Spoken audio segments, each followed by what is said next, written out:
Perfect. Thank you. Welcome, everyone. I hope that your February has started off well. Today's Lunch and Learn is a little bit of a different focus from some of kind of our usual topics. And the reason that I put this one together was really just based on questions that I had in my inbox, concerns from quite a few of our members at ACE around some of the challenges with enrollment that people are facing, discounting of our already heavily discounted $15 a day fees in Alberta, and the challenges around that and how we're navigating kind of a shift in demand. So that is really going to be kind of our topic today. And again, like all of our Lunch and Learns, happy to take questions from you, happy to answer questions in the chat. Even if it's not directly related to today's topic. Wayne is here to talk a little bit about ChildFriendly and some of the supports, which we will talk about just how important it is really to have systems to manage things, especially like your wait lists and different things right now. And yeah, with that, let's get right into it. I know days are busy and you guys are probably trying to have a few bites of your lunch while we're going through this today too. So thank you to ChildFriendly and Wayne for hosting this and making sure that this happens for our industry every other week. Like I said, today's topic, I called it How to Stand Out Without Selling Out.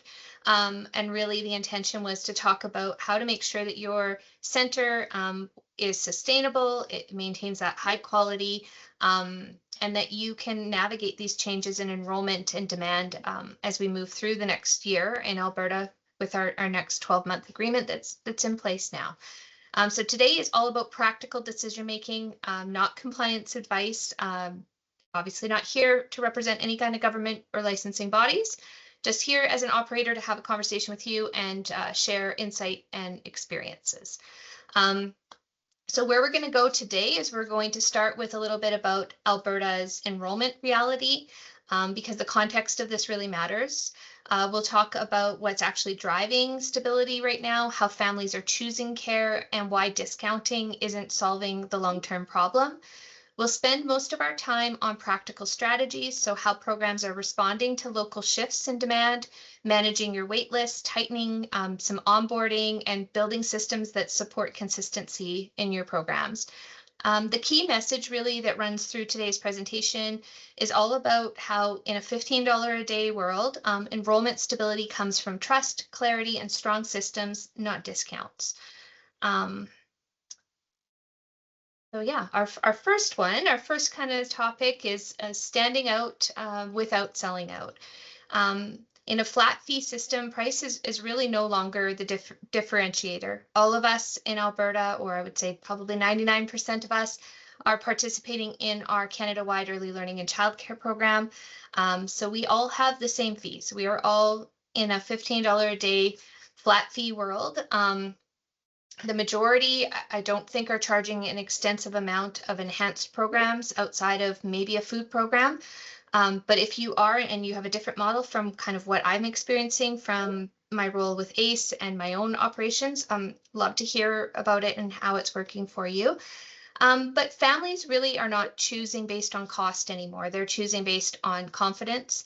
And what we're seeing over and over is that the structure, predictability, and the boundaries have become the product in our centers. And that can feel really uncomfortable, especially for operators who are, very caring deeply and want to be flexible with parents and families. But confidence and care are not opposites. And in this environment of a flat fee market, the confidence really signals the care to parents. So we're going to really touch, this is kind of our overall theme for today. And I hope I can give you some kind of practical supports and different things you can put into place before you are considering discounting your fees or giving away, 6 months free daycare or free food services as a way to manage the enrollment changes. So where are we right now? The reality right now and what we're seeing across Alberta. And for any of you who are joining us from other provinces, today's is definitely something that can cross our provincial borders, but it is focused on kind of what we're seeing under our $15 a day flat fee model in Alberta right now. So the fees, we all know, are capped at $15 a day. Enrollment has been uneven across regions. Some programs are full, others are struggling. We're seeing labor shortages, which are impacting capacity for some centers. Um, and the population shifts, which come from different things: housing, migration, employment. And I think, just to a bit elaborate on some of this, I've seen stats recently that show that overall Edmonton enrollment is down about 18% from last year. And Calgary enrollment is down about 13% from last year. Those are not specific to regions in those big cities, just an overall kind of city stat. I live in Calgary, and I can tell you that what I'm seeing from people that I'm supporting in my different roles in childcare, it really is area and community specific. So we do have some really rapidly expanding areas in Calgary where the demand is still very strong. There's hundreds of families still on wait lists. And then we have other areas of Calgary where we have seen that decline in enrollment, and all of the new centers that have opened to support what we thought was really high need. And, depending on, again, different changes in that area, maybe a change in the subsidy system we saw last year, the need and the enrollment has been impacted. And now we're seeing centers that are sitting at, 80% or even like 45% capacity, which is really difficult to maintain. My own personal center is in Fort McMurray in rural Alberta. And, some of the changes that we've seen in layoffs and industry shifts up there has definitely had an impact on the enrollment and the demand, because less families are staying in that community for jobs now, or moving there for jobs. And with mass layoffs, we have seen a lot of families exit. So those kind of things can all play a huge factor into, what we're seeing day to day in our own operations. And again, I just kind of covered a little bit about this, but very high level, why enrollment is down, even for centers who are operating in full compliance, who are, good centers. You might be facing this, kind of empty spaces in your center, and why that might be happening. Supply has really caught up to demand in most of the regions across Alberta. We have seen a significant amount of new centers open. In some areas, I know I've heard from Red Deer centers that there's daycares on every corner.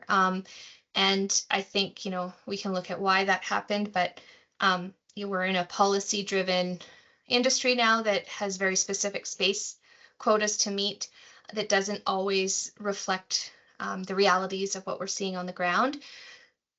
We have license capacity that doesn't equal usable capacity. So I have been in centers where there are not enough staff to open up all of the classrooms. There's demand for that, but they don't have enough staff to necessarily staff all of the spaces. We're seeing parents who are shopping around. I mean, we all have the same fees, so that is not really necessarily a competing factor anymore. The urgency may be gone from different areas depending on where the demand is, and families can tour more, they can compare centers, they can kind of hold off on making a decision because there aren't 500 families in front of them on a wait list anymore. Families are moving more often, again, depending on where you are and the situations. We have seen changes in our economy across Alberta in different areas, like I mentioned with where my center is. We're seeing housing changes, we're seeing migration, and just changes in the demographics around where our centers are located. And then expectations that shift when you put a price tag like $15 a day on our childcare. Parents are expecting flexibility, they're expecting availability and responsiveness, without really understanding those limits around what we can do as operators. So I wanted to point out maybe some, and again, everything is going to be so unique to all of our situations, and what we have the capacity to do, but maybe some kind of high level things around why programs are staying full, why some programs are full, and why others may be struggling, even if we have the same fees. And the difference really isn't usually quality in our market. It's not effort, and it's almost, well, usually never price, especially when we have all the same price. The difference is really how predictable and how professional the program feels to families. And families will stay where things feel organized, where they feel calm and they feel consistent, especially under pressure. And when I say the difference, I want to just clarify something. When I say the difference really isn't around quality, I don't mean quality and compliance, because I will touch on this a little bit later, but I 100% believe that your compliance right now, outside of being critical to the care that you're providing for children, really will play an impact in what parents will choose you, because our compliance records are all public and most families have access to the child care lookup and can take a quick look and see what is on your file and what kind of issues and things have popped up for your center in the last 2 years. Um, this is a slide I always use in different presentations because I think it's so important for us to visually see really why parents choose childcare. In the past, I've used this to really show the difference between ownership and structure doesn't play a factor in the decisions that parents make when they choose a childcare center for their children. The top factor has been with hours and location. So if it's convenient for them with work and home, if the hours work with what they need for their schedules, the trust and safety that they feel when they are in your center, the cost, hours of operation again is on there, and programming. So what kind of curriculum, if it meets the needs of their children, if they're looking for a specific kind of learning style, learning philosophy. Again, I just always highlight that the ownership of nonprofit or for-profit is not a factor that shows up on these kind of stats usually. And how operators fill space without discounting. So I tried to put together some kind of easy points that people who are in this situation might want to consider. Happy to elaborate on this and talk a little bit more if you want to share, individual situations at the end of this. But this really is the heart of the session today. Operators who stay full aren't necessarily doing more. What they're doing is very deliberate. So they adjust intake timing and not price. So making changes to how you actually structure your onboarding, your program with families and registration could make a big difference in making sure that you're filling as many spaces as possible and drawing as many families into your program as you can. So having things like rolling start dates, mid-month intakes, and flexible start weeks to really meet the needs of the families is something that you may want to consider. Filling by cohort, not by description. So targeting one age group or schedule gap instead of any child, anytime. This is such an easy thing to fix. And I know a lot of new centers and new operators coming in don't always realize kind of the cost if you are overstaffing or you don't quite have your ratios kind of as tight as you could for how you're filling your programs. So really looking at that, if you have a couple of spaces in one age group, maybe focusing on filling those to get that maximum amount of children with the staff you already have versus opening up another classroom to fill it with just a handful of children. So really making sure you're looking at how you're filling your classroom, what actual spaces you have, what age groups they're in, paying attention to those kind of things. Communicating availability like a system and not a sales pitch. So we often see programs that are highlighting, we have open spaces and registration now, but updating your wait list monthly with expected openings and next steps so families can plan. And I'll go into this a little bit more too as we move into the program, but really making sure that you're communicating with those people that are on your wait list, that you're, letting them know that you may have an opening for, I don't know, like a toddler, and that opening will be expected in March or something, so that families can plan ahead. You're not just taking any family off the wait list. It's really deliberate and intentional to fill those age groups and those gaps in your program. Strengthening the first 14 days. Most of our turnover in centers happens before the end of the first month. And so making sure that your staff, your systems, the communication with parents and how you support them when you have that child coming in and starting in your center is really, really important. And really having that strong kind of first 14 days or first month with that family Design services around workforce realities. So know your market, know the community and who you're serving. Can you have shift-friendly hours? Are you able to have predictable closures and fewer exceptions for families? Really, again, supporting parents with that flexible care that's going to meet their schedule. Like we saw on that one slide, scheduling and hours is the number one factor when parents are choosing childcare. So discounting creates the wrong demand. Every discount weakens your brand, your service, and the professional standards of the industry.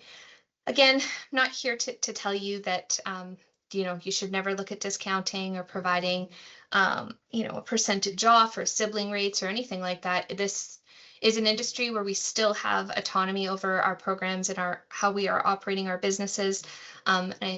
It's so important to hold on to that. But I think before you're starting to make a decision about offering, so many months free, or a 6-month promotion on food or those kind of things, it's really important to think about what happens when you start to do that in the industry, not just for your center and your own brand, but for what you're doing for the whole kind of professional standard that we've fought so hard to keep and to build on in early childcare.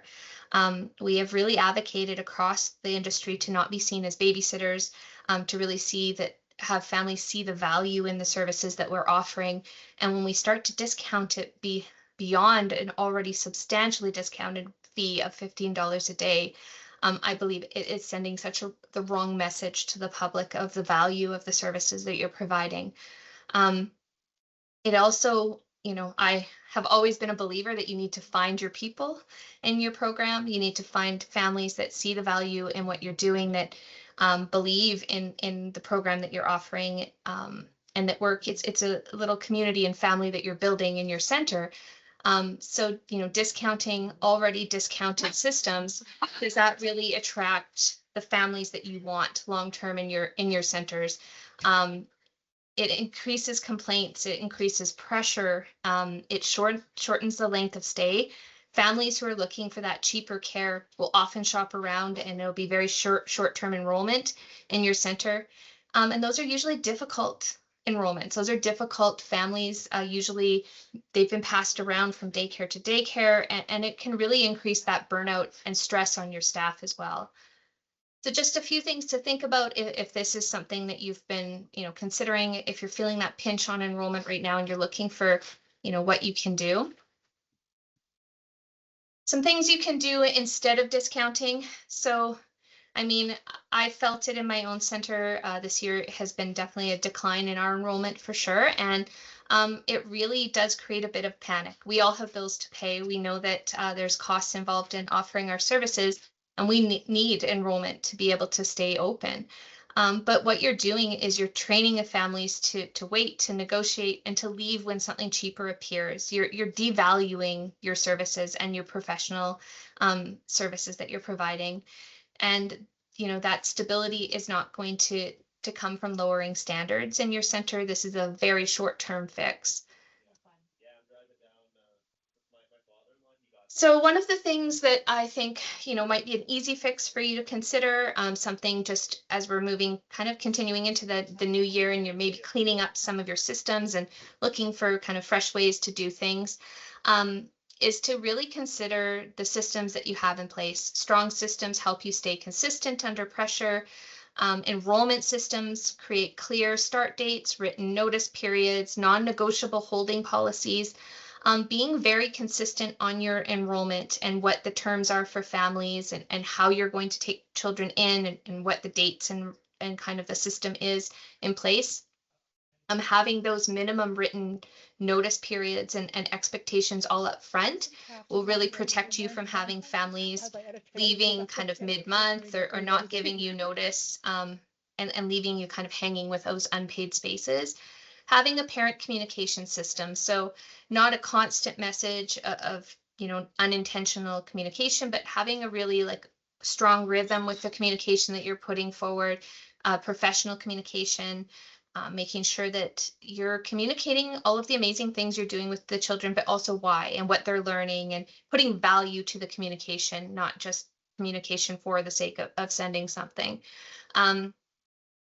very clear official channel for updates to parents. So if you're using something like ChildFriendly, if you're using another program, not mixing models so they're getting text messages and app messages and emails and paper newsletters, being very, official in the channels so that it's professional, it's consistent. They can know where to read it and know what to expect. Having orientation checklists, having things in writing and in policy instead of verbal communication around these things also creates that consistency with expectations, doesn't leave things open for an interpretation, doesn't leave you in a situation where things have been miscommunicated and you're seeing families withdraw without notice and those kind of things, or not meeting the required enrolled hours and now there's a gap in funding for that child for the month, those types of issues that come up when we don't have that clear communication. Having staffing systems in place. So, do you have a plan for floating staff and for coverage? Do you have ratios for those hard days, those bad days, as it says in the slide, where maybe it's a full moon and things are not how they would normally be in your center? Do you have a plan to support your educators in that? Having a backup educator, whether it's a list, whether it's an educator you already have trained in your center, informally, just having something so that you're prepared and everything is covered, and having systems in place to help you with decisions. So having written criteria for accepting families, having a clear process for, and this is not a good fit situation, or you can't support this child fully. Those kind of conversations, those are going to happen if they haven't already. And having a clear process that you can fall back on, that the parents have been able to see, so it's not a surprise to them on what the process steps are, and so your staff can see that there's consistency, and trust in the process in how you're dealing with difficult situations that come up. And having, not falling back on that on the spot fee or schedule negotiations when it comes to parents. It's a hard conversation to have, when people are asking for discounts or expecting, flexibility and negotiations on your services, and you're put on the spot, but having something in place so you feel ready and you feel confident to handle those kind of conversations and situations, when they come up. So how do we compete in a changing enrollment sector? The market has changed in Alberta. It doesn't mean that you have to lower your standards, which I think again is our overall theme for today, and how you can be sure that you're a strong program and you're able to compete, in this. So again, being predictable, not reactive.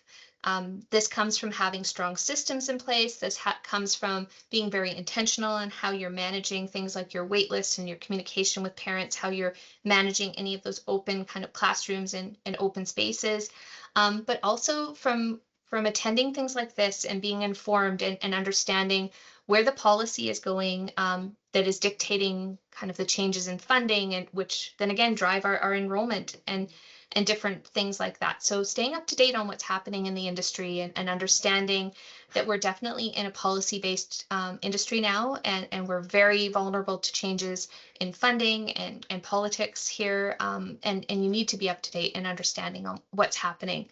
Communicating clearly and not constantly. So again, with intention and with value behind your communication, and holding your boundaries, not negotiating fees. So, there's always going to be case by case situations, but being strong and being confident in the quality of the services and the value of what you're providing is so important as you build in this industry. I wanted to kind of highlight again, like what parents notice before they enroll, and they likely never tell you. So parents interpret hesitation as instability. So even when care is loving and high quality, if you've had tours, you've had people come into your center, you have to build that relationship within moments of meeting them. You need to have that trust and that confidence, that they can drop their child off with you, that they trust the staff, that they trust the environment, that it's all a good fit.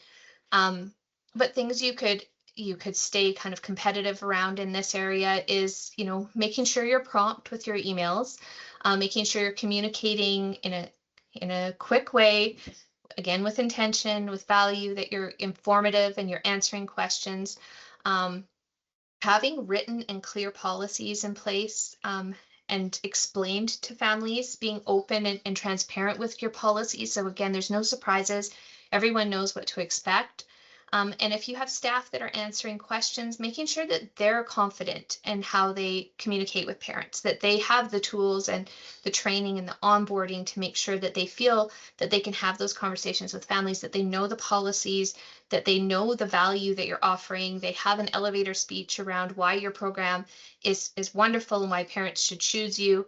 That your staff are, again, prepared to be that front line and represent your program. That you are consistent in how you handle transitions from day one, especially in that first kind of 14 days and first month, when it really, really matters to families. And if you're going to have a changeover in your program, that would be kind of the time. And being firm on those boundaries when parents push. So making sure you're confident and you're able to have those hard conversations and really hold the line for what the value is that you're providing in your services. And again, I mentioned this in the very beginning, when we talked a little bit about quality and parents. Compliance is absolutely a part of competitiveness. And I'm not going to talk about how important it is to be compliant around the safety and quality of the care you're providing. That's a whole nother webinar. But today, just the fact that your compliance record is public and it's available to families to look up at any time. And when there's empty spaces around and parents have that ability to shop around, to go in and tour and take time to really consider where they want to place their child, your compliance record is absolutely going to be a factor in making those decisions. So making sure that you understand that it's public and everyone can see it, and it doesn't always come with a full explanation about why that was an issue at your center and how you remedied it. It's just, basic information on that lookup. So a single non-compliance or critical incident can definitely undermine the parent trust overnight in your center. Parents talk to each other. There's moms Facebook groups where people often ask about centers before they register their child in them. And that damage really is perceived as lack of quality of care, which it is if you're receiving non-compliances. It impacts your enrollment, it impacts your retention, it impacts the reputation of your center. And it'll follow your program for long after it's resolved. So those non-compliance issues will show up on your childcare lookup for, I think it's like 2 years or 18 months or something like that now. So it doesn't go away overnight. Strong systems need to be in place. You need to have strong systems that ensure consistent compliance, clear documentation, confident leadership. This can come in different forms: regulation, training for your staff, refreshers on regulation, on those high risk kind of regulation and non-compliance areas with your staff, making sure that they understand the regulations, they can follow them, that they understand what kind of the high risk non-compliance areas are, and you feel confident that you're not going to end up with a whole bunch of non-compliances on your childcare lookup, which will have a long-term impact on your center. And what to do when enrollment drops. So when enrollment drops, I wanted to put a grounded response plan kind of in place for you. Take a look if this is something that happens maybe overnight. Maybe the funding will shift again on a certain date in Alberta, and that could have a huge impact on your enrollment. What do you do? I think number one, stop, take a moment, take a breath, and do a little bit of an audit of who's left. How many, what age groups do you have? What open spaces do you have? Not just how many parents and families you have in the center, but who has stayed with you? Who left? Was there a reason that they left? What was, are they moving out of town? Was one of the families, laid off from a site job? Or is there another center opening down the street? Did you have a non-compliance that was just posted on your lookup? What was the reason? And try and understand what the trend is if you are seeing a large, number of changes in your enrollment. Identify those age groups or schedule gaps so you can target them, so you can really intentionally enroll in your center. Again, you're not filling classrooms and using staff for a minimal amount of children. You're filling up those spaces you already have with staff that are already there. Tightening those onboarding and policy processes you have in place, making sure that you work with start dates, how you're going to transition families in, that your staff are trained, that you're ready for any kind of challenges, dealing with parents in hard conversations, and that you have something in place so you feel confident to handle any of those kind of difficult things that we talked about earlier.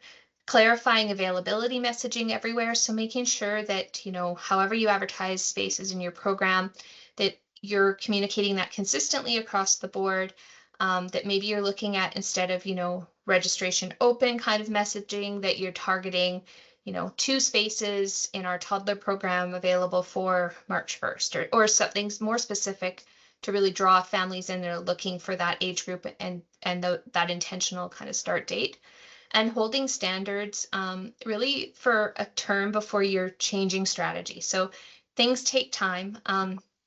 Even the best marketing plan or promotion doesn't necessarily draw in a huge influx of enrollment overnight. So giving things time to really roll out and make sure that you're kind of analyzing things and coming at it from a very strategic place.